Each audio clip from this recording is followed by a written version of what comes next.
আজ শনিবার ৩০শে মে শহীদ রাষ্ট্রপতি জিয়াউর রহমানের ৪৫তম শাহাদাত বার্ষিকী।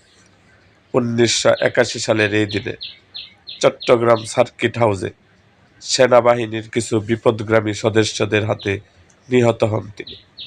জিয়াউর রহমানের শাহাদাত বার্ষিকী উপলক্ষে ২৫শে মে থেকে ১লা জুন পর্যন্ত ৮ দিনের কর্মসূচি ঘোষণা করেছে বিএনপি। কর্মসূচির অংশ হিসাবে সারা দেশে কালো পতাকা উত্তোলন, আলোচনা সভা, আলোকচিত্র প্রদর্শনী, দোয়া মাহফিল ও দুস্থদের মাঝে খাদ্য ও বস্ত্র বিতরণ করা হবে। শনিবার ৩০শে মে ভোর ৬টায় নয়া পল্টনের কেন্দ্রীয় কার্যালয় সহ সারা দেশের দলীয় কার্যালয়গুলোতে পতাকা অর্ধনির্মিতকরণ ও কালো পতাকা উত্তোলন করবে বিএনপি। এরপর বেলা ১১টায় শেরেবাংলা নগরে জিয়াউর রহমানের সমাধিতে পুষ্পস্তবক অর্পণ ও ফাতেহা পাঠ করবেন প্রধানমন্ত্রী ও বিএনপির চেয়ারম্যান তারেক রহমান। তার সঙ্গে উপস্থিত থাকবেন দলের জ্যেষ্ঠ নেতারা। এছাড়া বিকাল ৩টায় দরিদ্রদের মাঝে খাদ্য ও বস্ত্র বিতরণ করবে দলটি। শ্রদ্ধা নিবেদন শেষে বেলা ১১টায় রাজধানীর মানিক মিয়া এভিনিউয়ে টি&টি খেলার মাঠ সংলগ্ন এলাকায় দুস্থ মানুষের মধ্যে খাদ্য সামগ্রী ও বস্ত্র বিতরণ কার্যক্রমে অংশ নেবেন প্রধানমন্ত্রী।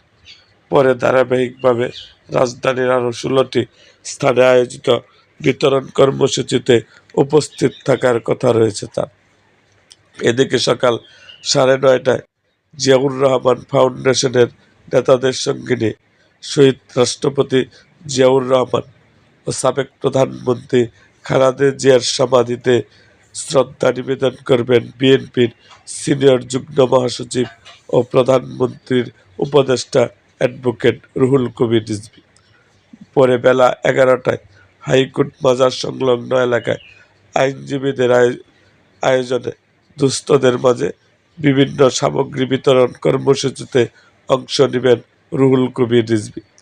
অন্যদিকে বেলা ১১টা ২০ মিনিটে কারওয়ান বাজার এফডিসির সামনে আয়োজিত কর্মসূচিতে অংশ নেবেন বিএনপির স্থায়ী কমিটির সদস্য ডক্টর আব্দুল মঈন খান। বিএনপির মিডিয়া সেলের সদস্য শাহিরুল কবির খান এসব তথ্য নিশ্চিত করেছেন। এছাড়া দিবসটি উপলক্ষে ঢাকা মহানগর উত্তর ও দক্ষিণের প্রতিটি থানা এবং দেশের অন্যান্য ইউনিটে অসচ্ছল দুস্থ মানুষের মাঝে কাপড়, চাল, ডাল সহ খাদ্য সামগ্রী বিতরণ করা হচ্ছে। দেশের সব জেলা, মহানগর ও অন্যান্য ইউনিটেও ৩০শে মে ভোর ৬টায় দলীয় পতাকা অর্ধনির্মিত রাখা ও কালো পতাকা উত্তোলন করা হবে। স্থানীয় সুবিধা অনুযায়ী আলোচনা সভা, দোয়া মাহফিল ও দুস্থদের মাঝে খাদ্য সামগ্রী ও বস্ত্র বিতরণ কর্মসূচি পালন করা হবে।